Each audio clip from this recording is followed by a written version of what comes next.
Hello friends, उमाटाक art and education में आपका स्वागत है।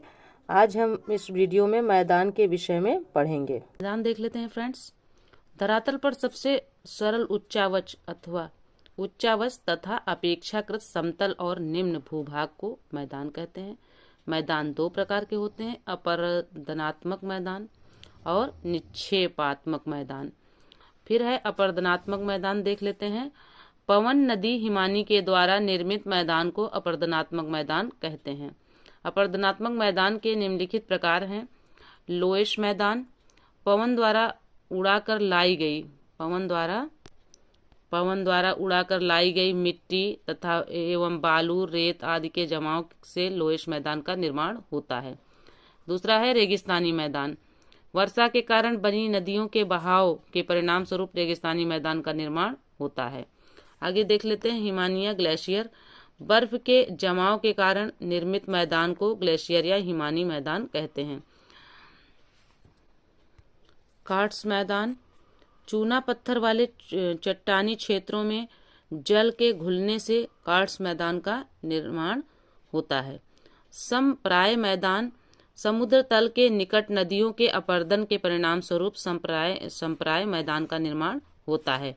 निक्षेपात्मक मैदान, अब निक्षेपात्मक मैदान क्या होते हैं? नदियों के द्वारा लाए गए जलोढ़ों के द्वारा जब मैदानों का निर्माण होता है तो उन्हें निक्षेपात्मक मैदान कहते हैं। निक्षेपात्मक मैदान को जलोढ़ मैदान और डेल्टा मैदान भी कहते हैं। गंगा, सतलज, मिसिसिपी और हवांगों के मैदान निक्षेपात्मक मैदान के उदाहरण हैं। आगे देख लेते हैं फ्रेंड्स। धरातल पर परिवर्तन लाने वाले बाह्य कारक एवं उनसे उत्पन्न स्थल रूप। कारक कौन कौन से हैं? देखिए, नदी, वी आकार की घाटी, गार्ज कैनियन, ये क्या है देख लेते हैं। अपरदनात्मक स्थल रूप, अपरदनात्मक स्थल रूप है, पहले कारक हैं, फिर अपरदनात्मक स्थल रूप है, फिर निक्षेपात्मक स्थल रूप है। अब यहाँ देख लेते हैं, पहला कारक क्या है? नदी। वी आकार की घाटी, गार्ज कैनियन, जलप्रपात, नदी विसर्प, मियांडर, नदी वेदिका। अब यहाँ देख लेते हैं निक्षेपात्मक स्थल कौन से हैं?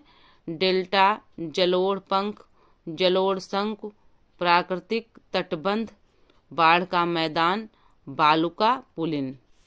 आगे देख लेते हैं दूसरा, भूमिगत जल। भूमिगत जल में क्या है?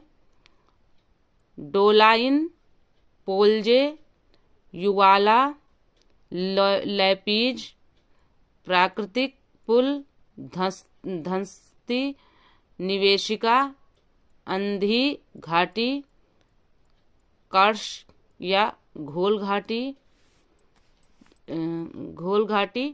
तो ये क्या, इसके निक्षेपात्मक स्थल रूप क्या है? स्टैलेक्टाइट, स्टैलेग्माइट, कंदरा स्तंभ, ड्रिप स्टोन, ग्लोबुलाइट, हेलेक्टाइट,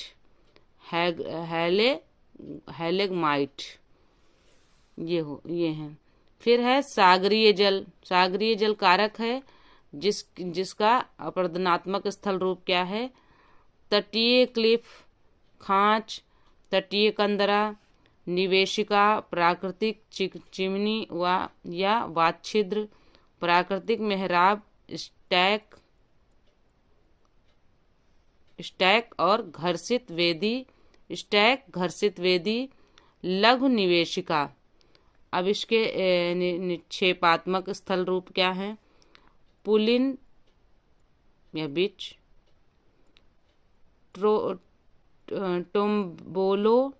टुम्बोलो, स्पिट या भूजिह्वा और है तटीय रोधिका द्वीप, छल्लेदार रोधिका। आगे देख लेते हैं हिमनद या हिमानी मैदान। सर्क या हिमगह्वर, टार्न, एरेट या तीक्ष्ण कटक, यू आकार की घाटी, हार्न या गिरिशृंग, नुनाटक श्रृंग व पुच्छ, फ्योर्ड, भेड़ पीठ शैल या रास मुटाने, हिम सोपान। तो इसके निक्षेपात्मक स्थल रूप क्या हैं? हिमोड़ या मोरेन, ड्रमलिन, एस्कर, केम, हिमनद, अवच्छेद, केटिल, हम्मक, केम, वेदिका। आगे देख लेते हैं पवन से निर्मित पवन कारक है, इससे जो है अपरदनात्मक स्थल जो है अपरदनात्मक स्थल रूप क्या है इसके? वातगर्त, इंसेलबर्ग, छत्रक शिला, मशरूम रॉक, भूस्तंभ, ज्यूगेन, यारडंग, ड्राई कांटर, जालक, जालीदार शिला, पुल तथा खिड़की। ये इस जो है निक्षेपात्मक स्थल रूप क्या है?